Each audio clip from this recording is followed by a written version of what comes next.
And now the news.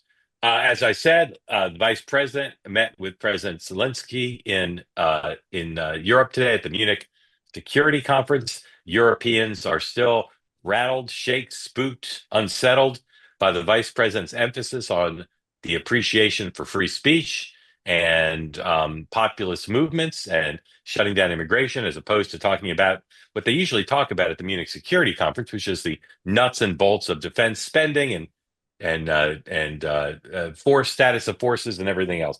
So Europe is still a little bit on edge there. Let's listen to the vice president talking about free speech. Number 9, please. And expressing opinions isn't election interference. Even when people express views outside your own country, and even when those people are very influential.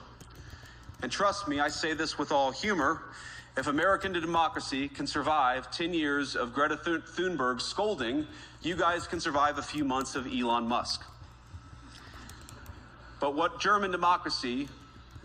no democracy, American, German, or European, will survive is telling millions of voters that their thoughts and concerns, their aspirations, their pleas for relief are invalid or unworthy of even being considered.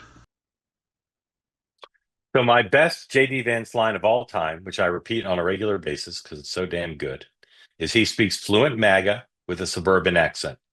He also speaks fluent MAGA with a pan-national accent. Not just the forum and the fact that he was kind of sticking it to Europe, but the way he expresses himself. Again, I'm not saying he's going to be the nominee in 28. I'm not saying Donald Trump will endorse him.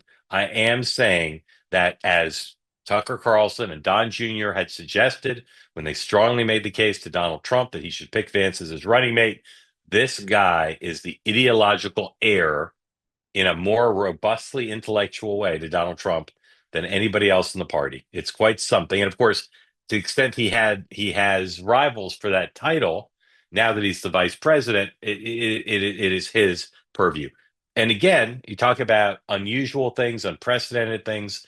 There's never been a vice president who's gone to the Munich Security Conference in the first few weeks of a new administration and spoken that way to the Europeans. It's never happened. And you can be for it or against it, but I will say again, tens of millions of Americans do not like the traditional posture towards Europe, particularly regarding spending for defense, particularly regarding some of their woke sensibilities. And the vice president is giving voice to that MAGA point of view. All right, let's listen to a little bit more of Vance here, number 8, talking about migration.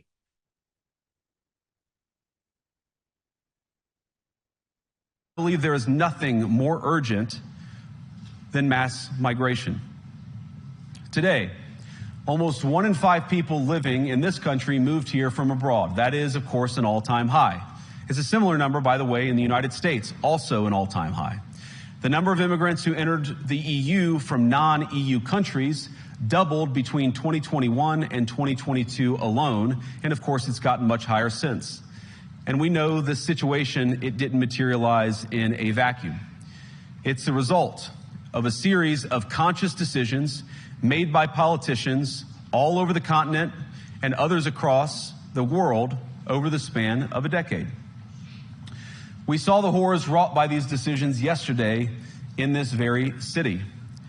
And of course, I can't bring it up again without thinking about the terrible victims who had a beautiful winter day in Munich ruined. Our thoughts and prayers are with them and will remain with them.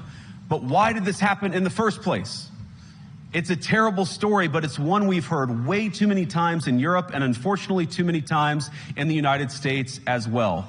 An asylum seeker, often a young man in his mid-20s, already known to police, rams a car into a crowd and shatters a community. How many times must we suffer these appalling setbacks before we change course and take our shared civilization in a new direction? No voter on this continent went to the ballot box to open the floodgates to millions of unvetted immigrants. All right, I'll just say this. Try to choose my words carefully here. I'll say again, I'm not saying he's definitely going to be the nominee or that Donald Trump will endorse him, but that guy is already using the vice presidential platform to a degree to which, Gore at times, Cheney at times, but he has found his voice 3 weeks in, and again, he is confident. He is a brilliant guy, and he understands the language of the movement that he is now a central part of. So I just think it's imponderable where this will lead, but it's quite striking. All right.